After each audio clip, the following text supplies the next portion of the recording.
Hello, hello. It is October 29th, 2024, and Chess Club has yet again commenced and is actually going to conclude today for the month. We're taking a rest day on the 2nd, and I think it's going to pick back up on the 5th, if I'm not mistaken. But yeah, so only Anthony. Actually, it's not true. Michael was there for like the first hour-ish. I don't know if I've ever mentioned Michael, but I don't get the chance to play him because, well, one, I don't know if he shows up all the time, but as I got there, he had to leave in like 10 minutes. So we played a quick 5-0 game, and I ended up winning. That is black.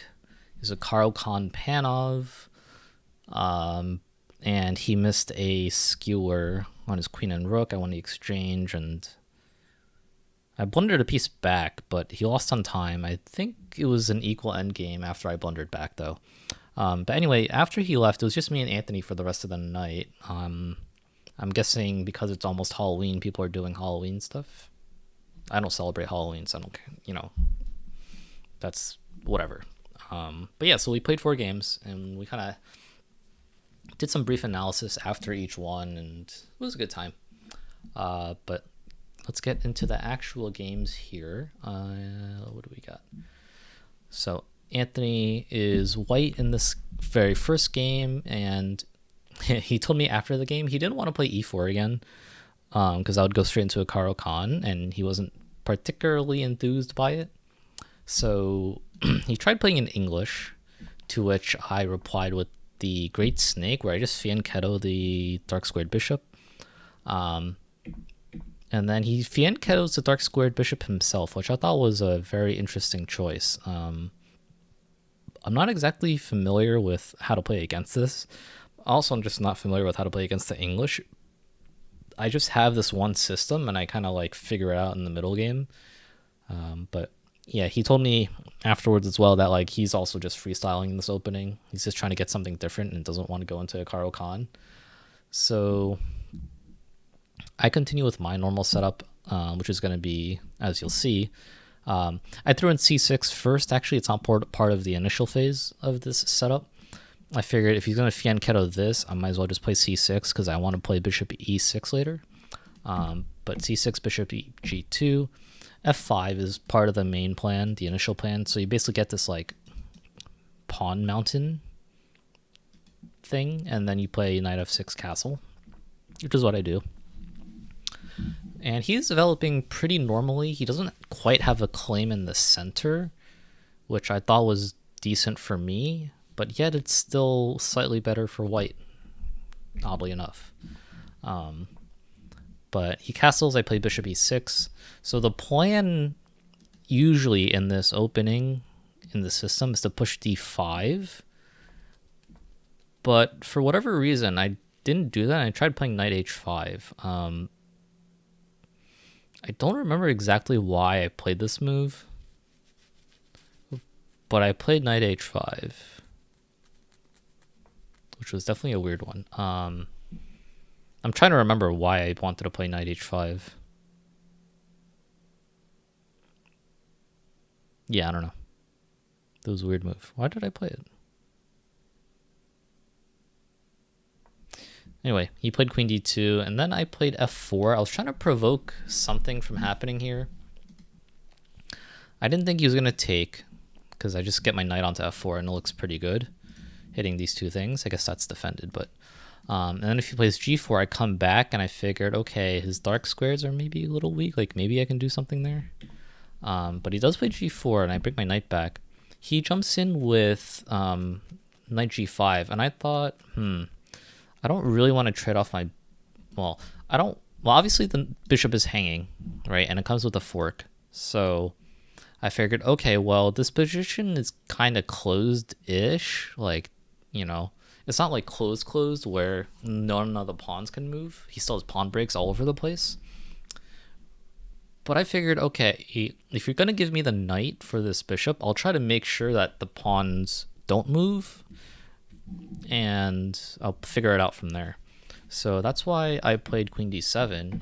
And we traded on e6. So I'm like, okay, so I have 2 knights.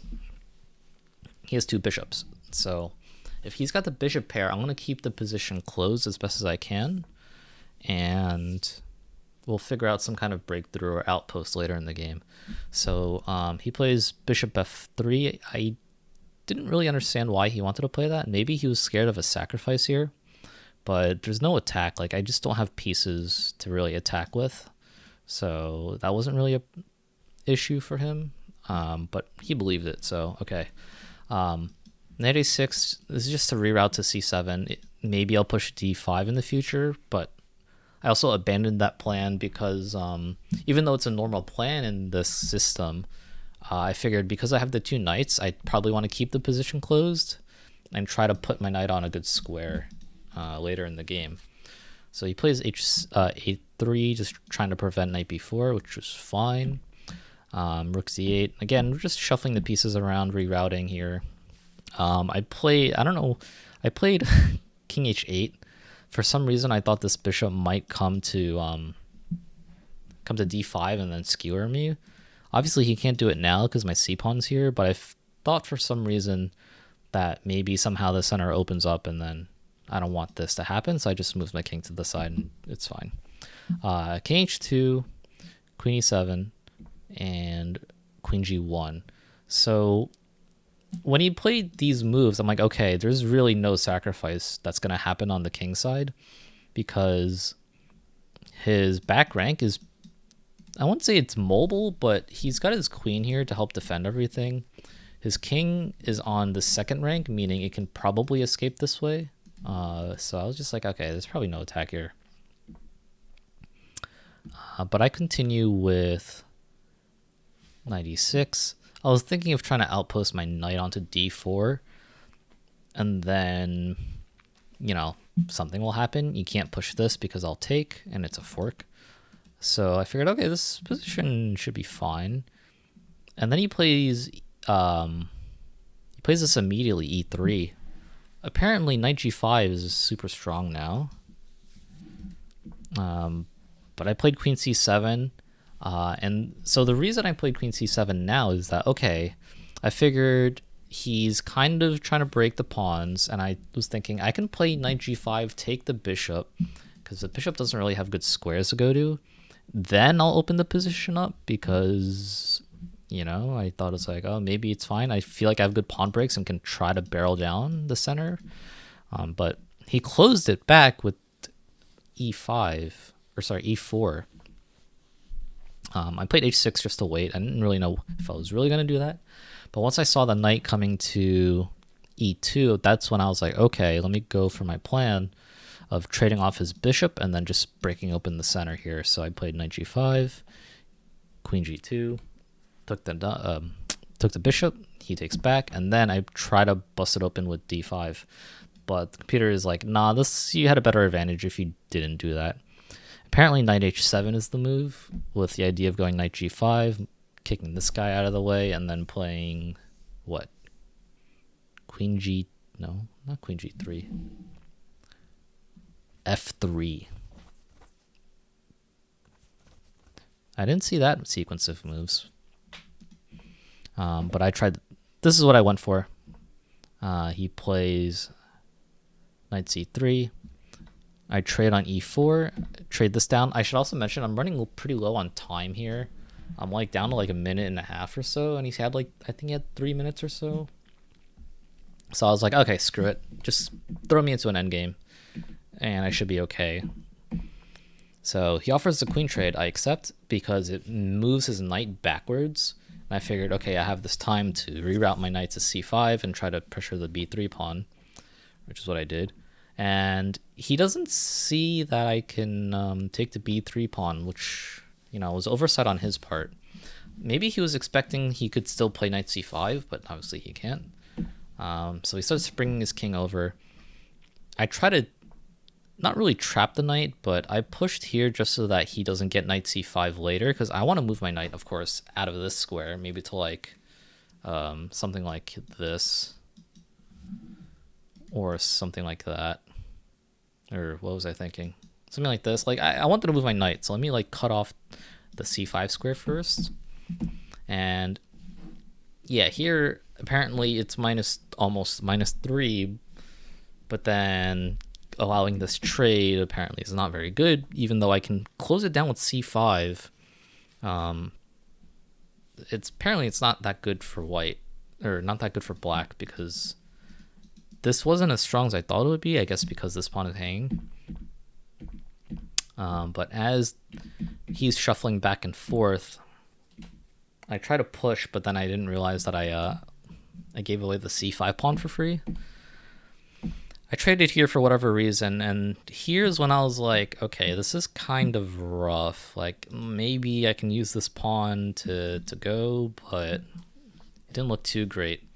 Also because my a pawn is hanging, and I can't really defend it. I can go here, and then he moves out of the way, or he blockades my pawn. And here, for some reason, I just had a total brain fart. I thought I could do, which is what I tried doing in the game, after pushing my pawn all the way. So before I even get into what I wanted to do, like, first of all, I'm losing this pawn. I should have found a way to defend both of them. I don't think it was really possible. I guess here I should have considered, well, no, I can't even play this because it still drops the pawn. So yeah, I'm just losing all my pawns. What I wanted to do, for some reason, I thought he was going to take here, and then I could infiltrate and maybe like get some counterplay, but he doesn't have to take. Like, it's not checkers. So for whatever reason, I thought he could take, and then he didn't. I'm like, oh shit, right. Like, I mean, I traded, pushing wouldn't have helped. Like, it wouldn't have made any difference. But yeah, as you see here, he just wins like another pawn, and it's rough. So here I ended up resigning. I was gonna run out of time anyway, but yeah, I just like totally flipped this endgame. Going back here, like, I won the pawn, and then I prevented him from going to c5, which I which I thought he wanted to do. And then I guess trading here was bad. Like, I guess trading on d4 was bad. Because, yeah, computer says knight a5. I guess you can't really defend this pawn. You'd have to just push it.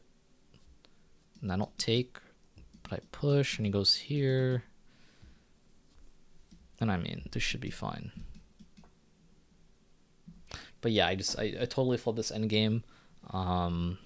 Just because I didn't have enough time. I was trying to figure out how to navigate this middle game, like around here. Like, I was trying to figure out what the hell's going on, and I couldn't figure it out. And that's kind of where I lost not only my advantage, which, to be fair, I didn't even know I had, but just like not leaving myself enough time to maneuver that endgame. Moving into game number 2, I'm just going to do my edits live because it's basically all the same. Now I have the white pieces, and we go into a French. Anthony's a French player. I've been meaning to learn the Tarrasch a little more. The usual thing I play against the French is actually this gambit. But after looking at it deeper, I've noticed that these lines are basically zeros. I mean, okay, plus 0.1, but let's be real, it doesn't mean much.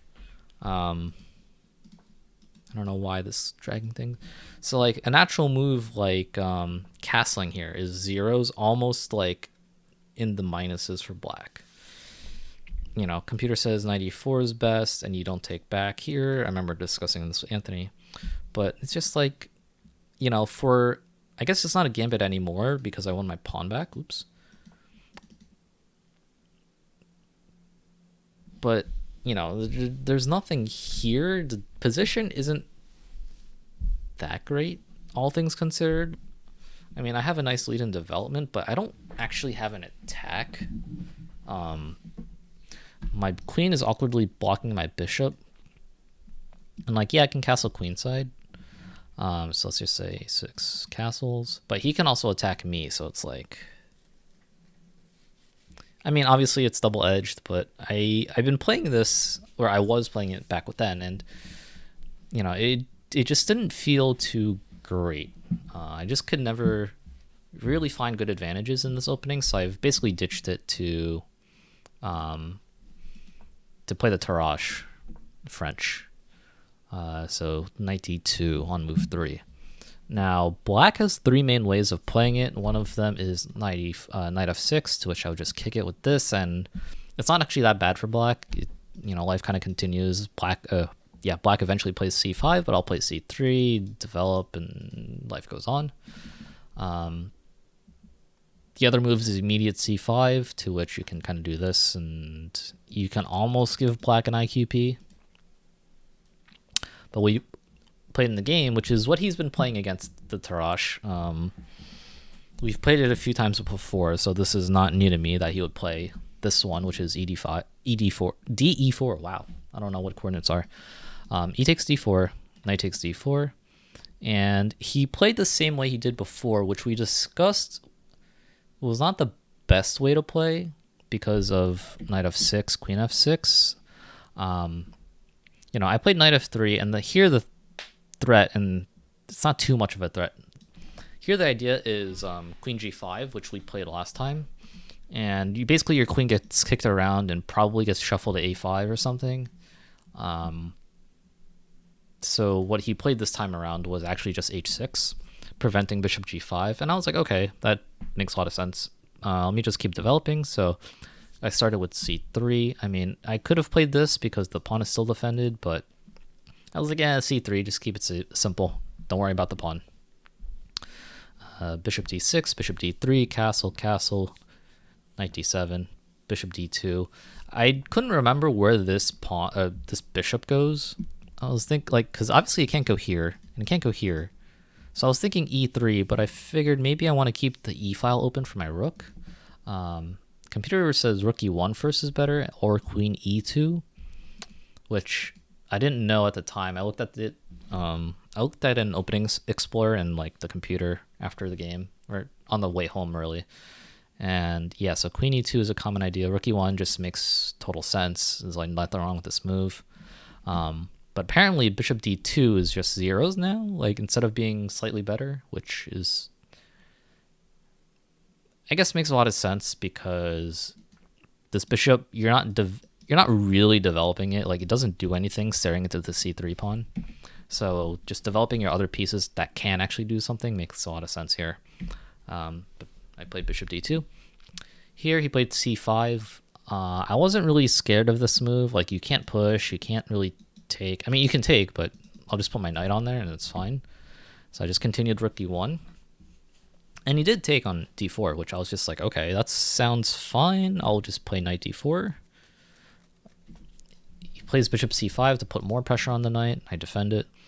And now he's playing b6, which does support the bishop here, but also allows him to fianchetto, which I thought was a pretty smart move.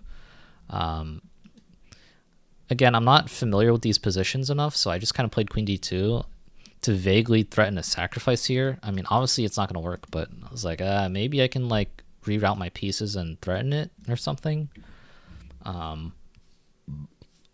So bishop b7 as he intended. I played bishop b5, which right here I was really lost. I didn't really know the plans in this particular position. So I just kind of moved my pieces around, which really kind of goes to show that's not good. It was like, ooh, me attack horse, but then he just moves it, and it's like, okay, great. Ooh, me attack bishop, which apparently was a blunder. Bishop d4, you can't take here because queen g6. And if f3, knight takes, giant fork, and I'm losing. So yeah, I tried kicking his bishop out just to relieve some of the tension here, but it wasn't actually that great. It's -1, even though material is equal. I guess my pieces aren't really doing anything. But yeah, this is kind of just me not knowing how the opening is supposed to go. I didn't really know what like configurations my pieces should be in, what my general ideas are. So a little unfortunate, but it is what it is. Here he played queen g6, and I was like, okay, that's fine. Let me just kick the queen away. And I did kick the queen away. But yeah, so I just totally missed mate in one. Being threatened. Oops. This is now the shortest game in our collection here that we've recorded, at least, or that I've recorded at least. 18 moves. The previous shortest game was 19 moves, where I beat Wayne in I think it was a 150 attack, but yeah. So total slip on my end, but it is what it is. But you can see that I'm not totally experienced with this position yet, but that'll come with time. So game number 3, I'm playing black again. We go into a Karo Khan, and we go into the short variation, bishop d3, takes, c5, take, bishop takes. And yeah, so generally speaking, d takes c5 is not that great of a move.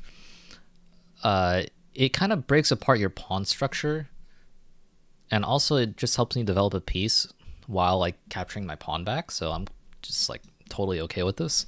Most people that I play against online don't take this pawn here, especially when this line is open. Like it just makes this pawn a big target. But he castles. I play knight c6.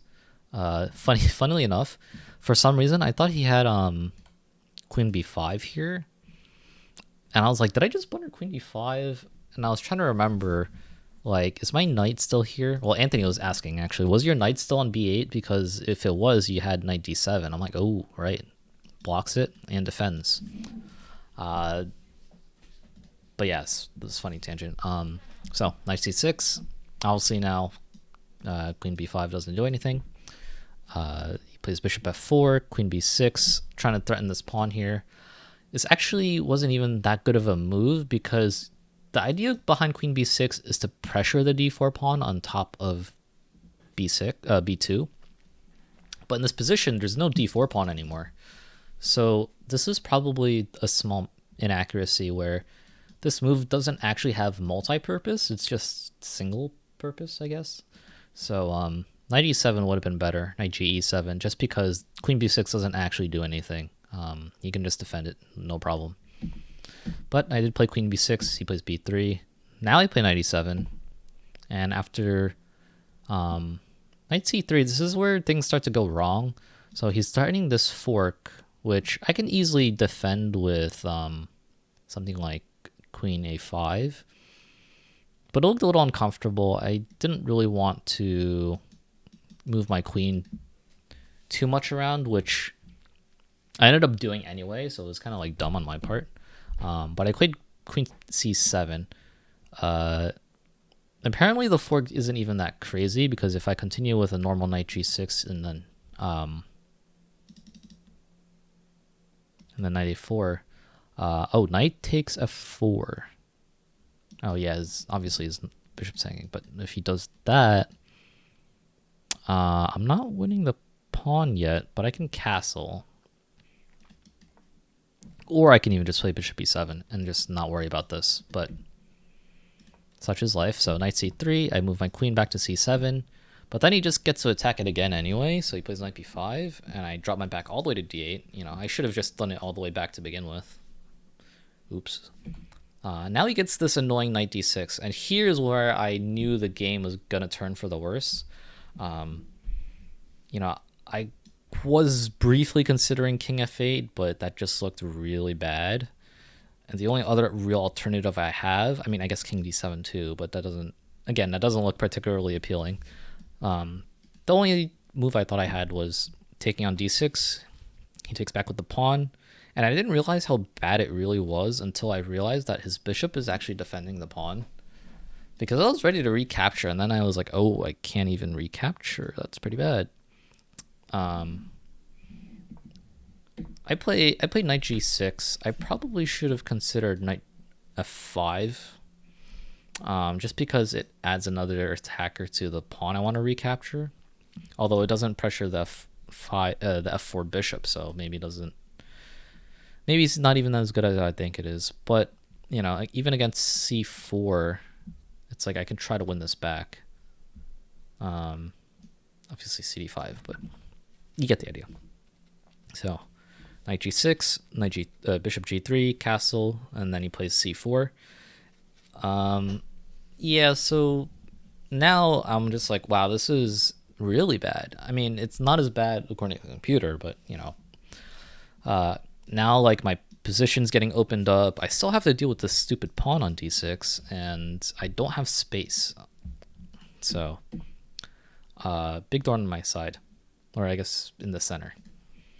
I played e5, and I was like, okay, well, I can block this vision of the bishop from defending the pawn, and then it'll be fine, right? It'll be fine.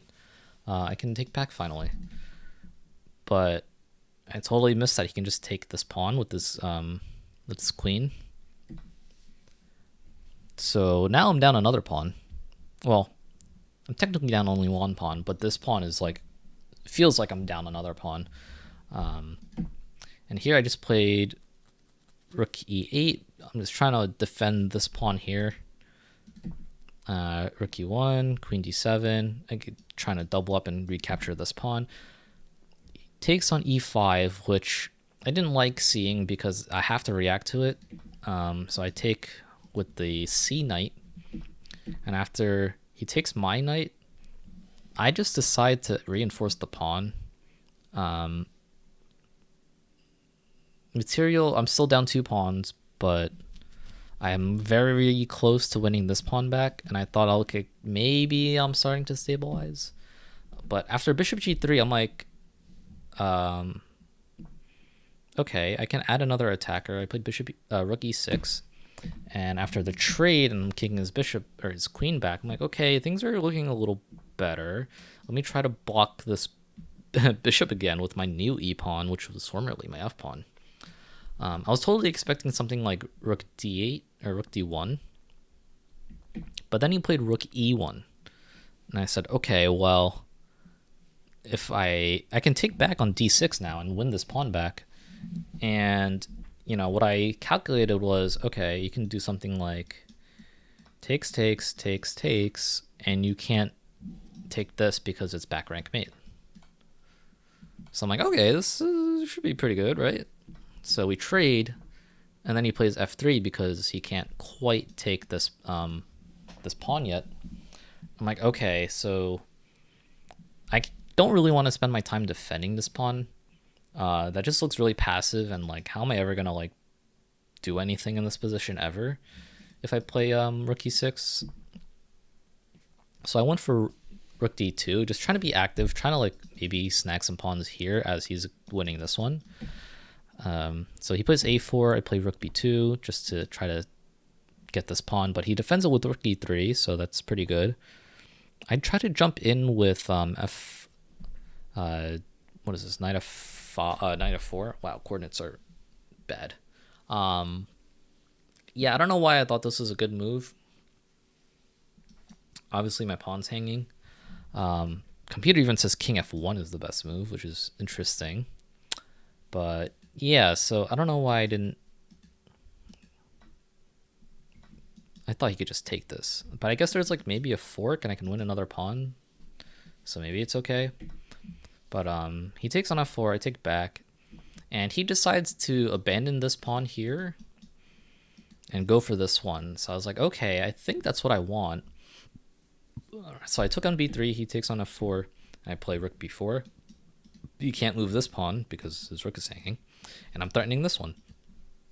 So I'm like, okay, things are looking better, right? I'm still down a pawn, but you know, I'm still down a pawn. My king is still like cut off, but I have good counterplay with my rook, so it should be okay. a5, rook a4, king f2, and I win another pawn, and now I'm just like, okay, we're equal on pawns. I can probably draw this game. Everything should be fine. He plays g4, which I was like, sure, that's fine. Let me block the c5 pawn and try to push my a pawn. So a6. And now his king's pretty active, so I can't exactly keep this pawn blockaded, which would have been nice because it would have taken him some time to reroute his rook to stop my a pawn. So I had to go back with rook c7. He plays c5, g6. He pushes his king forward some more. Again, my king is still cut off by his rook, so it's a little dicey here. I feel like his king and his pawn might cause some problems here. I try to kick his rook away with g5, but he just plays rook f6. I played rook g7 again, trying to kick the rook away, but after rook b6, it's like, this is mildly scary, right? Like, in a good world, you can get your king to kick my rook away and somehow win this pawn, but I played h6, which I immediately regretted because it kind of just gives him a target. And after king d6, I'm like, okay, this is not so great, right? Now, he can't actually pressure my pawn, but I was not liking my position right now. I felt like my pawns are going to crumble, but I do have enough counterplay, all things considered. You know, if he tries to, obviously he can't take yet, but if he tries to go for something like this, I was like, ooh, that doesn't look too good for me. I probably have to take here. You know, and then after something like, I don't know, king takes, oh, I have this. So I guess rook takes here first. I didn't realize I could just take this pawn, he takes this one, and, you know, I could probably do something like this. But amazingly, this is still a draw because I can't win his pawns as fast. Oh, that's not it. Oh, no, he just plays king d6, and I can't move forward.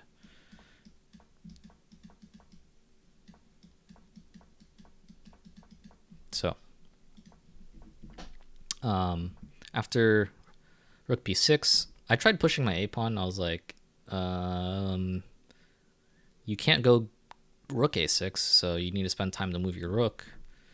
And after I get like one last tempo on it, I gave him this check because I should also mention we're running very low on time now, so a lot of these moves are just like played almost instantly. He brings his rook to defend his pawn. I'm trying to get my king active now since it was previously just like cut off for the entire game. And here apparently I blundered rook b4. But he plays rook a7. It's funny, I was looking at the recording of the game, like the recording of the board itself. He put his rook here, and before he went to hit his clock, he realized his mistake, and he moved it again, and then hit his clock, which I didn't realize happened at the time, but I was just I thought that was pretty funny to see. Like, he moved the piece and put it down. He was about to hit his clock, and then he's like, wait, no, I'm actually going to do this one, which I don't know if that's supposed to happen, but whatever. I don't care. It's not an official tournament or anything. I played king f6, and then I guess he's trying to defend his pawn. I'm just putting pressure on it, and here's when we actually just well, he ran out of time first. I was blitzing out every single move possible here, so I was just moving basically instantly, trying to hold everything together. This position is still slightly better for white, but you know, rook endgames are kind of weird. So yeah, I definitely was worse ever since this capture here, or I should say, ever since knight d6. I should not have allowed this. And I guess it just goes back partially to queen b6, which doesn't do anything and does allow this maneuver. Queen b6 is just not an effective move, so I should have probably just played something else. In this position here, 97 is like just such a natural move to develop this in castle, so I should have went for that instead. And then now if he goes knight c3, castle, and life goes on. Like, there's no fork here. If he tries to go for this, I'll just drop back. And then take, b3, and it's like, whatever. But yeah, just... I very luckily went on time, but, you know, I was basically worse for the entire game. And I think there was a moment where I was better somewhere here.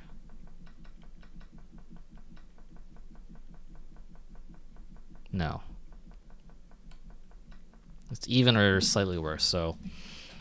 Yeah, this is not a great game, but I went on time, so I guess I'll take it for what it is. And now we have the last game of the night. I am playing white, so we're going to finish up the 4-game match, so to speak. It wasn't a planned 4 games, but it just happened to be 4 games.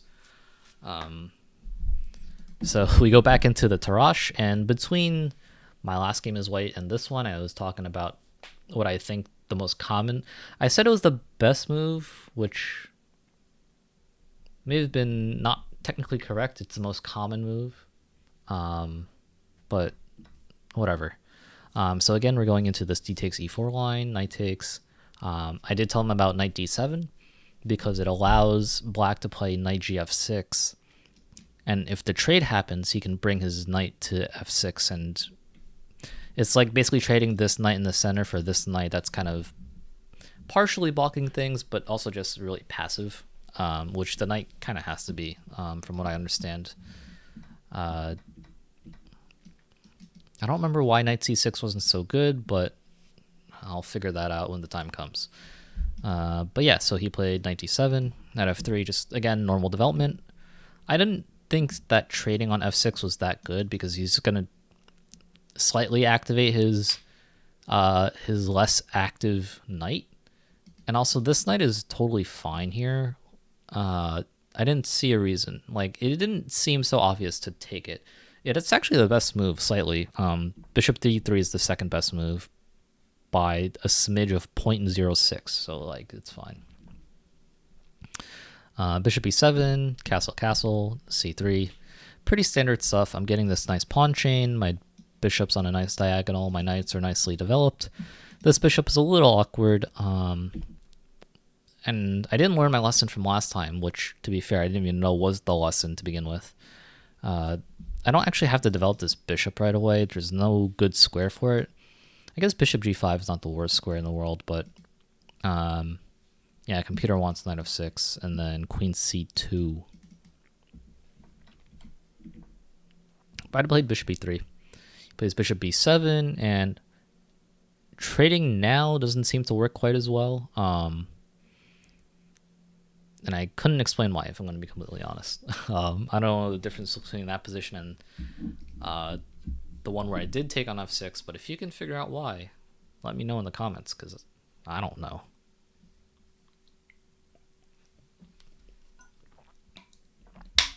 So I continue with rook d1. Can't be a bad move ever, right? Bishop d6. Now I decide to pin the knight. You know, if he does go back to e7, then that's fine. But he tries to kick me out with h6. I decide to take and then play bishop e4 and try to trade off his bishop. Usually the light squared bishop in French positions are quite bad, and they don't have a lot of scope, hence the name the French bishop. But in this opening, well, maybe not this opening, but in this scenario, his bishop is actually very nicely placed, and points right at my king. And you saw what happened in the last game I had as white, so, you know, I was like, let's trade it. You want to trade? He obliges. So I'm like, okay, great. So now I have a rook on e4, which at first seems a little awkward, but when this trade happened, I knew, like, okay, if my rook's above my queen and my other rook, I can form the gun. Form the gun, Alekine's gun, which you'll see here. Apparently knight e5 was not a good move, which is bizarre to me, right? Because I felt like this is fine, but I guess c5? But I don't even have to react to c5. I don't know. Computers, man. So knight e5, he takes, I take. He plays rook d7, which in my mind, I'm like, okay, you're trying to double up on the d file. But then I'm like, wait, the d file's only half open. Like, how are you going to open this file, right? You have to do this probably, and then play c5, or e5, but that's just too slow, right? So I was like, okay, you're doubling on the d file, but the d file's closed and it's supported by a pawn. So I was like, sure, I'm going to form the gun. Queen e2, a5, gaining space on the queen side, I guess, but I wasn't too concerned about that. I just wanted to control my semi-open file, and I realized that, like, I have a pawn break of f5 eventually. And because there's not really any bishops and this diagonal is closed, like, this diagonal is not really an issue. But he plays rook d8, rook a d8. I play queen e7 to support f5. Again, apparently not great because of c5, which I didn't see. Queen e7, and now I get to play f4. Also because he moved his queen, which I wasn't expecting him to do, but, you know, it kind of happened, so let me... I wouldn't say queen e4 that I played earlier is now a waste of move, but now it's not needed, but it was needed before, so it was needed. Rook d6, and I mean, obviously I'm trying to play f5, which I do, and he can actually take on e5 amazingly.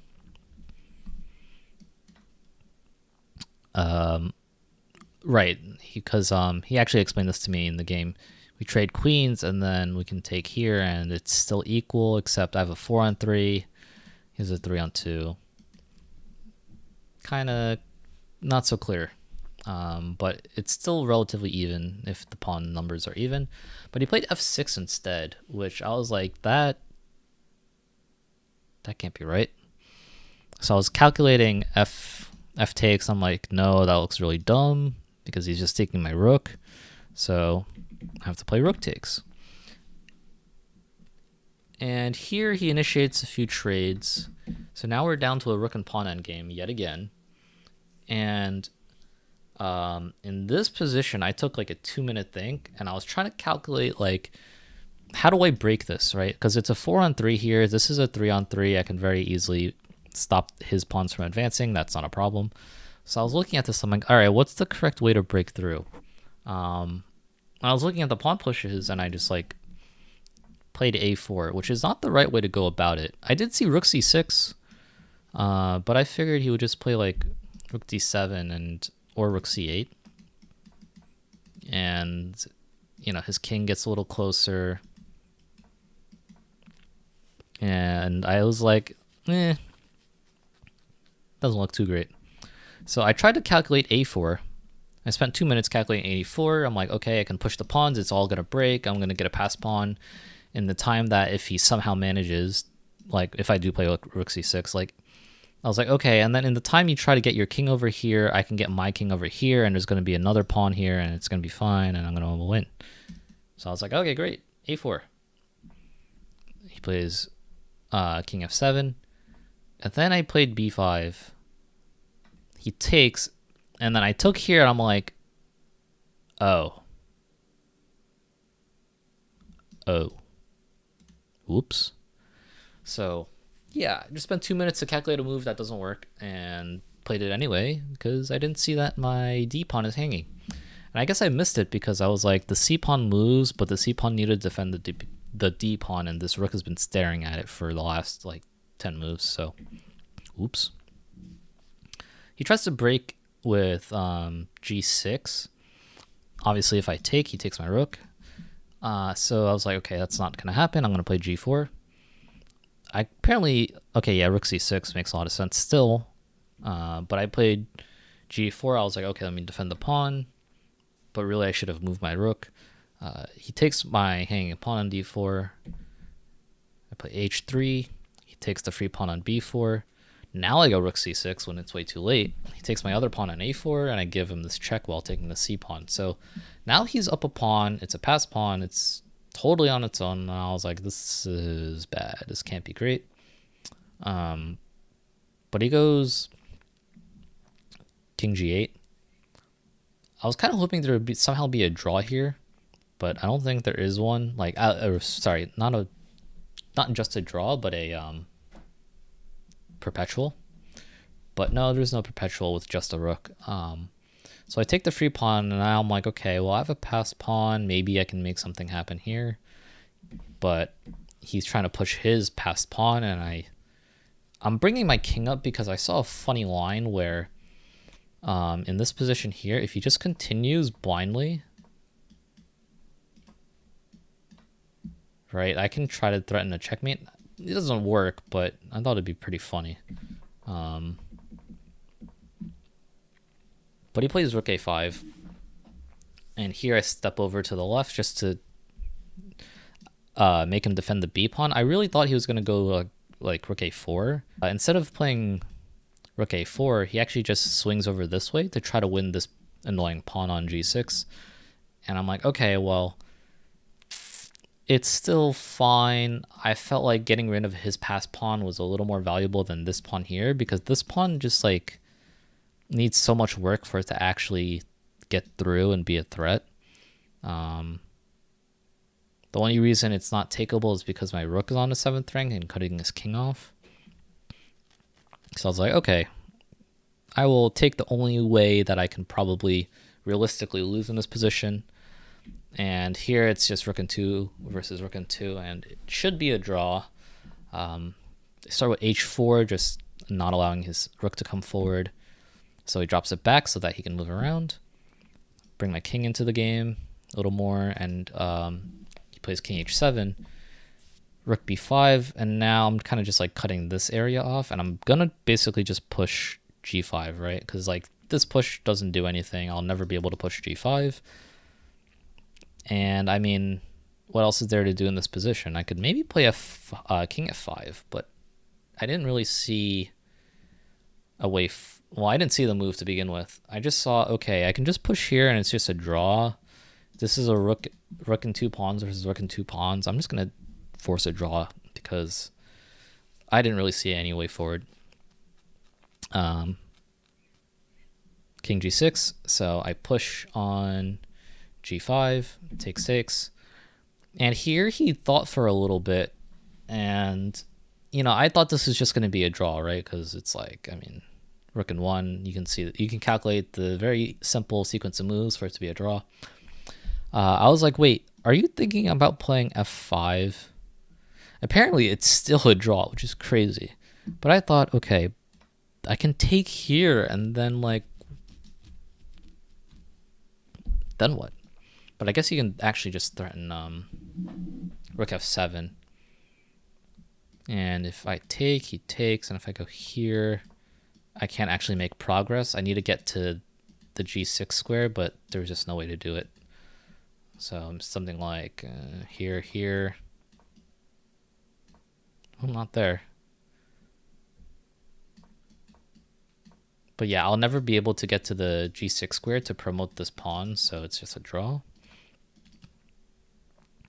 So after hg5, fg5, rook g5, king moves, and then I trade the rook, and it's officially a draw. So this game was definitely a lot more calm, but I totally miscalculated this a4, line. And I'm kind of mad because I saw the idea, maybe I should go king here first, but for some reason I thought it'd be too slow. So I thought like here and he gets some kind of play, but no, there's no play here. So yeah, I don't know. I just blundered that and turned the game into a draw. I was definitely winning too. But yeah, just turned into a draw. So overall today was 2 losses, a win, and a draw, which is fine. Like, could be worse, could be better. Definitely should not have missed a mate in 1. And yeah, I've been getting into time trouble a lot against Anthony. I mean, to be fair, I get into time trouble against everyone. And, well, by time trouble, what I specifically mean is I'm always down a minute against everyone. It doesn't matter who I'm playing. I'm always down a minute. And I don't know why that keeps happening. Like when I play online, I'm never down on time, or it's at least equal. Like I don't know why I'm down on time over the board all the time in the same time control. So I'm probably overthinking the middle game, or I'm just like I'm doing something wrong with my time management. But it is what it is. So hopefully, if I figure out why I'm taking so much time in these middle games, maybe I won't blunder as I'm trying to move quickly as I have like 3 minutes left. But I don't think that's the biggest problem per se, of course. I think the biggest problem is that I'm blundering pieces like crazy. But let's be real. What 1400 on chess.com is not blundering pieces every other game, right? So, yeah, that's a recap. There won't be a recap November 2nd because we're not going to be holding anything that day. There's an idea floating around of me and Anthony playing a 25 delay 5 game, but we'll see what happens. So, thanks for watching.